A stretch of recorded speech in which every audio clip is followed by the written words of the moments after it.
Did you like the car I sent you last year? My grandfather asked it like a joke, one eyebrow up, the way he used to when he'd slip me candy behind my parents' backs. I laughed, then saw he wasn't laughing. What car? I didn't receive anything. The room did that weird tilt it does before a storm. Mom's smile flattened.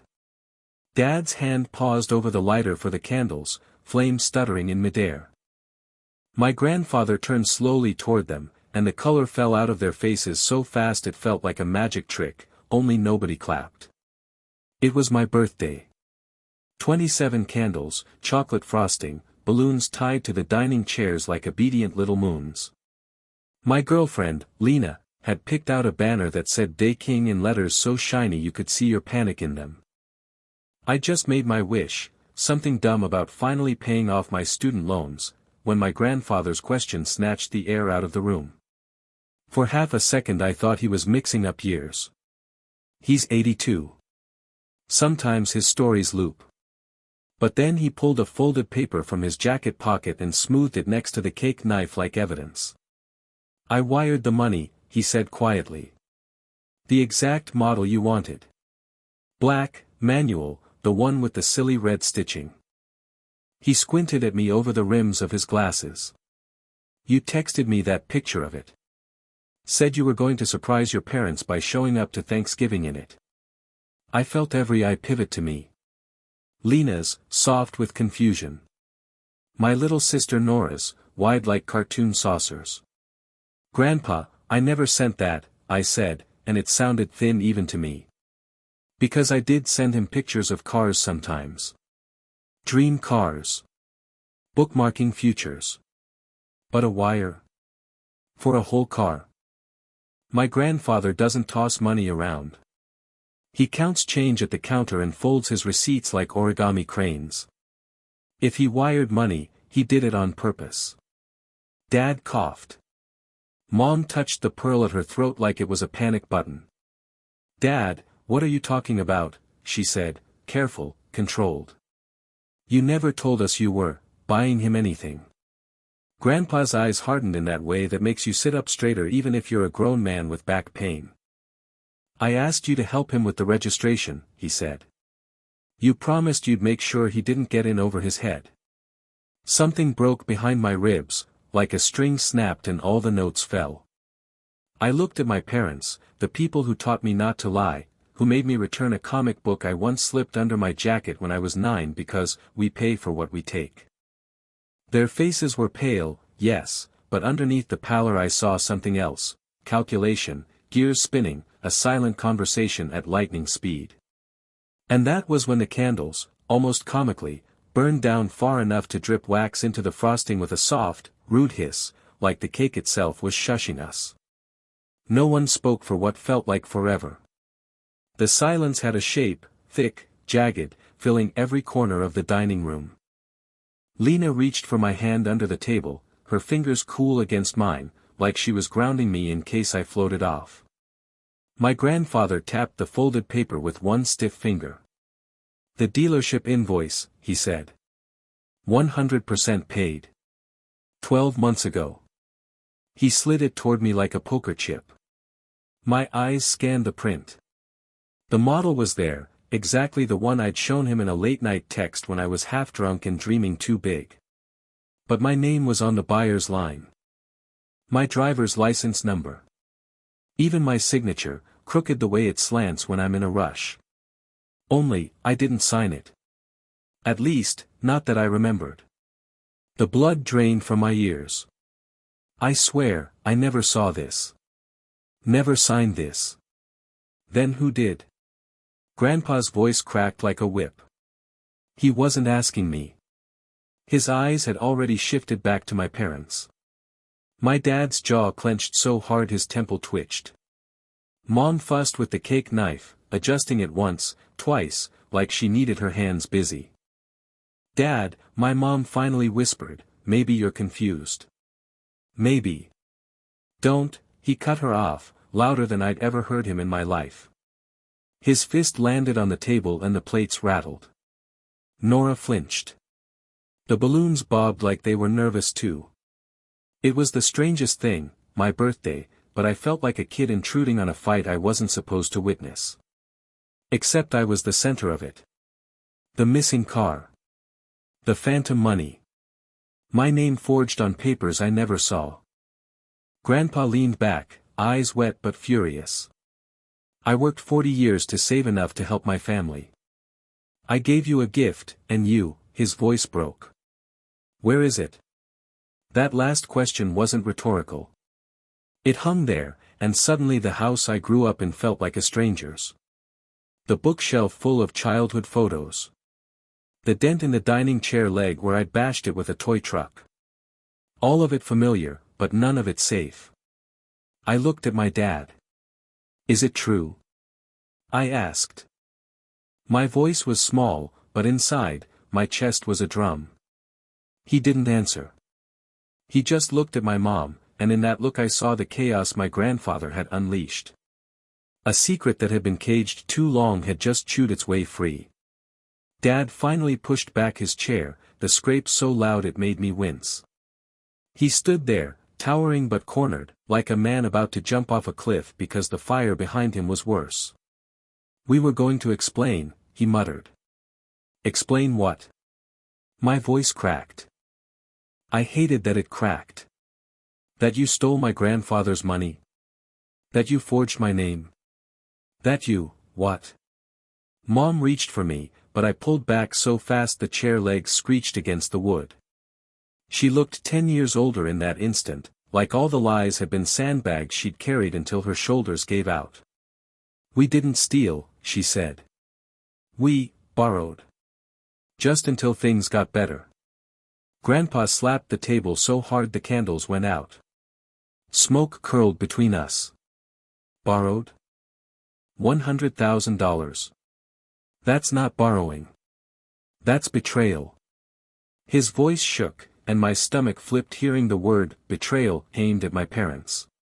Dad rubbed his face with both hands, muttering something about medical bills and second mortgage.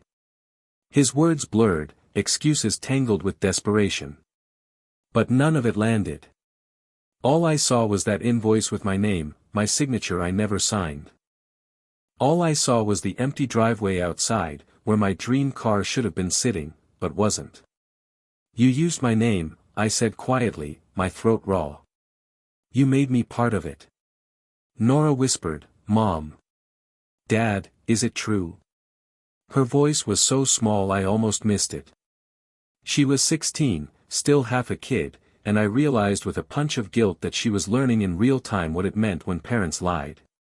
Dad finally met my eyes. His were bloodshot, rimmed with something that wasn't just shame, it was fear. Son, we didn't have a choice. Yes, you did, I shot back. You could have told me.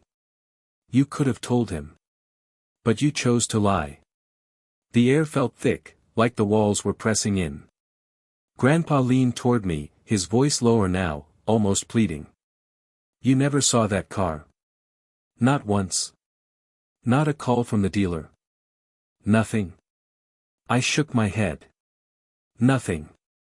And then, like a cruel afterthought, another question surfaced, one I hadn't dared to consider until that moment.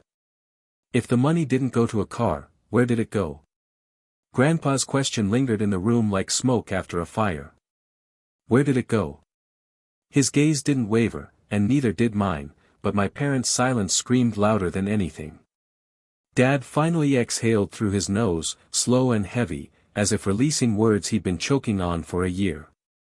It wasn't supposed to be this way. We thought we could replace it before anyone noticed. Replace it? Grandpa snapped. His voice cracked, not with age but with fury. Money doesn't just grow back because you wish it. I gave it to him, not to you. Do you even understand what you've done? I stared at my parents, and 100 puzzle pieces from the past year clicked into place. Dad's sudden insistence that I keep using his car when mine broke down. Mom brushing off my complaints about not being able to afford even a used clunker. The way they dodged every question about money, about why the house repairs were always delayed. You let me think I was just unlucky, I said, voice trembling. That I couldn't catch a break. Meanwhile, I had a car bought in my name. My future sitting somewhere I couldn't touch. Do you even know what that did to me? Mom's lip trembled. We didn't mean to hurt you. Didn't mean to.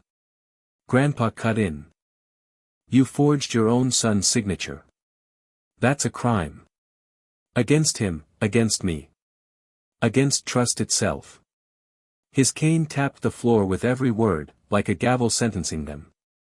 Nora was crying quietly now, trying to wipe her cheeks before anyone noticed. Lena squeezed my hand harder, though I felt her shaking too. Dad's voice dropped, nearly a whisper. The money went to pay off debts. Your mother's surgery. The bank was circling us, ready to take the house. We thought we were protecting you. Protecting me? My laugh was bitter, sharp. By stealing from me? By stealing from him? The words echoed, bouncing off family photos on the wall, me in kindergarten, Nora at her dance recital, the four of us at the beach. All those smiling faces suddenly looked like ghosts. Grandpa's voice, low and cold, cut through the silence. If you don't tell me exactly where every cent went, right now, I'll go to the police myself. That was the moment my mother broke. She buried her face in her hands and sobbed, while my father stared straight ahead, jaw locked, as if the ground beneath us had just given way. Mom's sobs filled the room, uneven and raw. Dad stood frozen, a statue of stubborn pride, but I could see it, his hands twitching at his sides, like he wanted to do something, anything, to hold back the truth now boiling over. Grandpa didn't move. His voice, though shaky with age, carried the weight of a hammer. Start talking, or I make the call. Dad finally dragged a chair back and sat, elbows on the table, rubbing his forehead like he could press the shame out through his skull. 80 went to the hospital. The bills, insurance wouldn't cover half of it. The surgery kept your mother alive. His voice cracked on the last word, but he kept going. 20 went to the mortgage. We were drowning. They were about to take the house. The words hit me in waves. Mom's health. The roof over our heads. They weren't lies. I remembered the surgery, the endless mail from the bank. But still, my chest burned. So instead of telling me, you used me. You took my future without asking. Dad lifted his head, his eyes red. Would you have said yes? I should have had the chance. I snapped. Grandpa looked like someone had physically struck him. His cane wavered in his hand, and for a terrifying second I thought he might collapse. I gave that money with joy, he whispered. A gift from a grandfather to his grandson. And you, his voice broke. You twisted it. Mom peeked through her fingers, her face streaked with tears. We thought if we just had time, we could fix it before you knew. Before he knew. We thought we could make it right. Nora suddenly spoke, sharp and trembling. But you didn't. You lied. To him. To me. To all of us. Her voice cracked, but she kept going. You always tell me not to hide things, to be honest even if it's hard. And you, she shook her head, too angry to finish. Lena's grip tightened around my hand. I could feel her heart racing through her palm. What now? She whispered, her voice barely audible. That was the question hanging in the air. What now? The truth was out, the excuses laid bare. But the trust, the thing that held us together, felt shattered, shards scattered across the table between the burnt-out candles and the untouched cake. Grandpa leaned back in his chair, his face gray with exhaustion but his eyes burning. You think this ends here? No. Not until you make it right. Every cent. And that was when Dad muttered, almost too low to hear, we can't. Those two words, we can't, hit harder than any shout. The room went still, like even the house itself was holding its breath. Grandpa's cane tapped once against the floor, sharp as a gunshot. What do you mean, you can't? Dad stared at the table. His voice was low, flat. The money's gone. There's nothing left to give back. It felt like the air collapsed out of my lungs. Gone. Just like that. $100,000 meant for me, of all people, who had spent years scraping by, patching old cars together, rationing groceries to stretch paychecks. Gone, absorbed into debts and surgeries and bills, dissolved into the black hole of survival. You could have told me, I whispered. You could have told him. Mom reached across the table, but her hand trembled midair before she pulled it back. Her face was blotched red, mascara streaking down her cheeks. If we told you, you would have carried the weight of it too. We wanted to protect you. To give you normal birthdays, to let you focus on your life instead of our mess. Normal birthdays.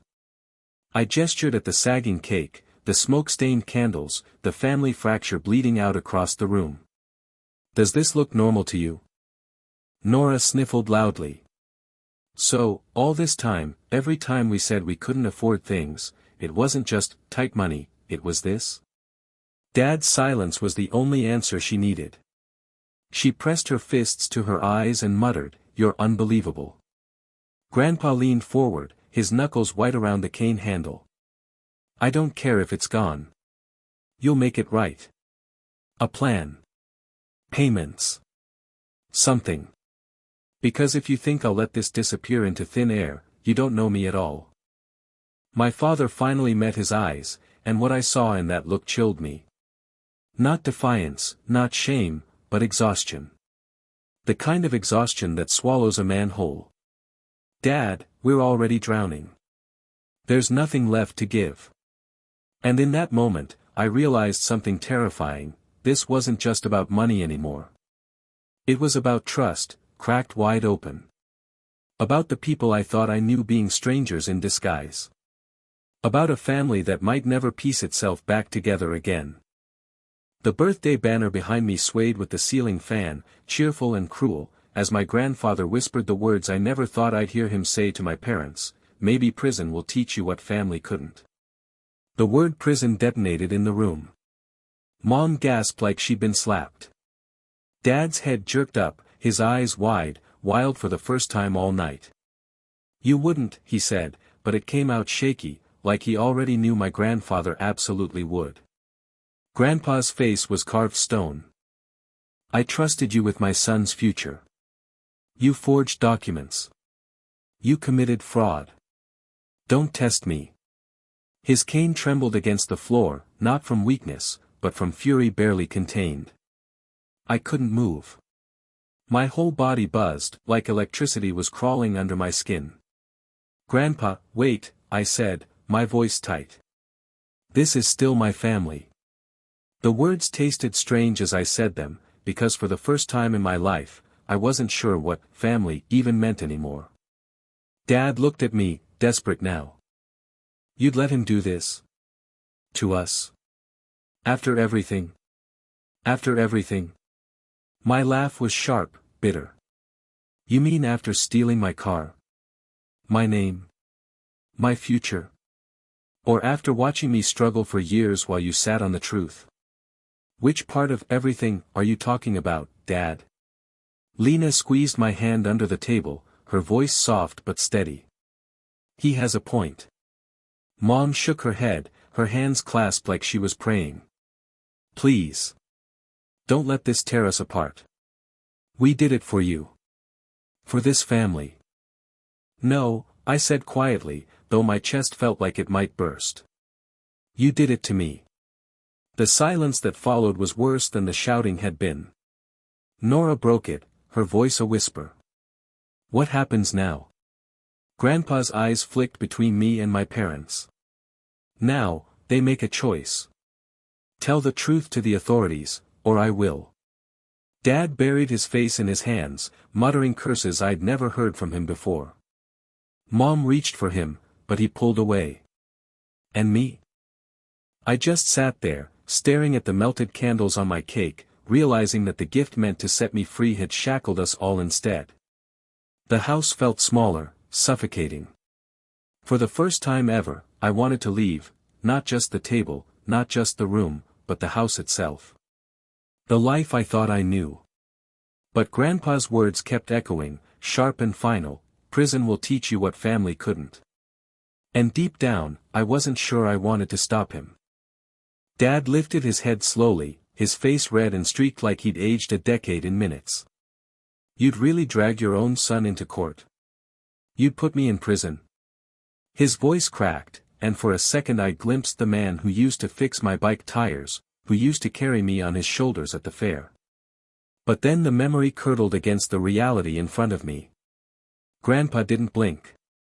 If that's what it takes to remind you what integrity means, yes. The room quivered with the weight of it. Mom sobbed quietly into her sleeve. Nora kept shaking her head, muttering, "This isn't real, like if she said it enough, she could undo it all." Lena hadn't let go of my hand once, but I could feel how tense she was, every muscle bracing for the explosion. Dad turned to me, eyes raw, voice ragged. "Tell him you won't let this happen. Tell him you don't want your father in handcuffs." I opened my mouth, but no words came. Because the truth was, I didn't know what I wanted anymore. Justice? Revenge? Forgiveness? Every option felt like cutting off a piece of myself. Grandpa's voice softened, but it was no less firm. "This isn't just about money. It's about respect. About trust. If you'll betray your son once, you'll do it again." Mom suddenly lunged across the table, clutching my grandfather's hand with both of hers. "Please, Dad. Don't ruin us. We made a mistake. A terrible one. But prison? That will destroy everything." Grandpa looked at her hand gripping his, then back at me. "You think they deserve another chance?" The question landed on me like a weight. Everyone's eyes were on me now, Lena's searching, Nora's pleading, my parents desperate, my grandfather's resolute. And in that moment, I realized something terrifying: no matter what I said, there was no way back to the family we had before. This night had already drawn the line in the sand. The only choice left was which side of it I would stand on. The room pulsed with silence, like the walls themselves were leaning in, waiting for me to speak. My throat felt tight, my chest heavy, but the weight wasn't just mine, it belonged to everyone sitting at that table. My voice cracked, and I had to swallow hard before I could continue. "I can't just erase what you did. You didn't just take money. You took trust. You signed my name. You let me live like I was failing, when the truth was hidden right here." Dad flinched like I'd struck him. Mom's eyes were rimmed red, wet and pleading. "We were trying to hold everything together," she whispered. "We thought we'd have time to fix it before you ever knew. But you didn't fix it," I shot back. "You broke it worse." Grandpa's hand trembled slightly on the cane. "So? What do you want, son?" His voice had softened when he asked me, not a command, but an offering. I looked at him, then at my parents, then at Nora, whose face was streaked with tears she'd stopped bothering to hide. "I don't want them in prison," I finally said, and I meant it. The thought of visiting my dad through glass, of my mom wasting away behind bars, twisted something deep in my gut. But I can't pretend this didn't happen. My voice broke again. I need space. And I need to know this will never happen again. Dad nodded quickly, like a man grabbing at a rope in floodwater. "It won't. I swear to you."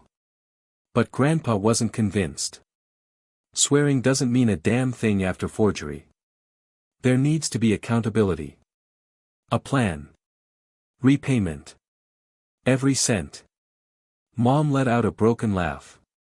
"We can't even keep the lights on some weeks. How do you expect us to repay $100,000? "By remembering," Grandpa snapped. "Every bill you pay, every meal you buy, you remember what you stole. You put something aside. Even if it takes until the day you die." The words sank into the table like nails hammered through wood. My parents stared at him, horrified, while Nora kept whispering under her breath, "Please don't fight anymore, please don't fight anymore." But the truth was, the fight was no longer optional. The choice had already been made, by them, a year ago. Tonight, I was just the one left to carry it. And as I looked around at the wreckage of my birthday dinner, I realized something chilling. This was no longer about a car, or even the money. It was about whether I could ever believe my parents again. The cake sat untouched, sagging under its own weight, wax hardened into ugly clumps across the frosting. Nobody moved to slice it. Nobody even sang. My birthday had already ended hours ago, even though the clock said otherwise. Grandpa finally stood, slow but steady, his cane pressing into the floor like a judge's gavel. "I'll give you 1 week," he said, looking directly at my parents. 1 week to put something on paper. A plan. I don't care how long it takes, but I want to see proof that you're going to make this right. If you don't," he paused, and his voice dropped to a whisper colder than any shout. "Then the law will." Mom broke into fresh tears. Dad sat rigid, staring at the floor, as if he'd already been sentenced. Nora wrapped her arms around herself, rocking slightly, like she was trying to hold her whole world together with just her shoulders. I pushed my chair back. The scrape of the legs was the loudest sound in the room. "I need air," I said. My voice didn't sound like mine anymore, it sounded smaller, thinner, like it belonged to someone else. Lena followed me out onto the porch. The night was cold, the sky heavy with stars I couldn't focus on. I leaned against the railing, my hands trembling. She slipped her arm around me, whispering, "I'm so sorry." I wanted to tell her it was fine, but it wasn't. I wanted to tell her it was going to be okay, but I didn't believe that myself. What I wanted was impossible, to go back to the moment before Grandpa asked about the car. Before the paper. Before the truth. Through the window, I could see them still at the table, my grandfather a pillar of unshakable fury, my mother crumbling, my father hollow, my sister broken. The family I thought I knew now looked like strangers playing roles they couldn't remember the lines to. And as the cold air burned my lungs, one thought cut through the chaos. I'll never blow out birthday candles the same way again. Because I know now, sometimes wishes don't just fail. Sometimes, they burn everything down.